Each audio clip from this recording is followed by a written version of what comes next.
मैं आपको सही उत्तर बताता हूं।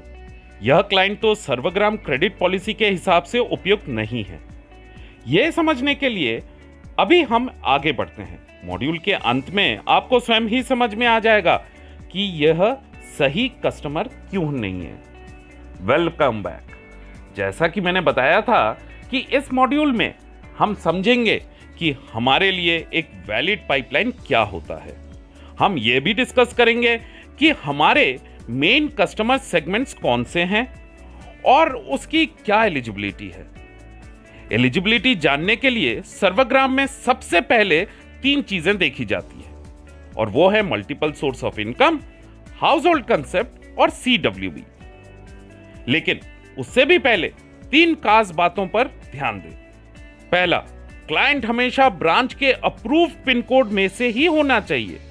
दूसरा, उसका या उसके परिवार का कोई ना कोई लोन क्रेडिट हिस्ट्री होना ही चाहिए। और तीसरा, सर्वग्राम की पॉलिसी के अनुसार एप्लीकेंट का खुद का घर होना चाहिए। अगर आपको ऐसा लगता है कि लोन डॉक्यूमेंट्स लॉगिन करते समय इन सभी पैरामीटर्स पर ध्यान देना कठिन होगा तो निश्चिंत रहें। सर्वग्राम का लोन ओरिजिनेशन सिस्टम अर्थात LOS इसको बहुत ही आसान कर देता है। आपको सिर्फ मांगी हुई जानकारी को सिस्टम इंस्टॉल्ड ऐप में एंटर करना है।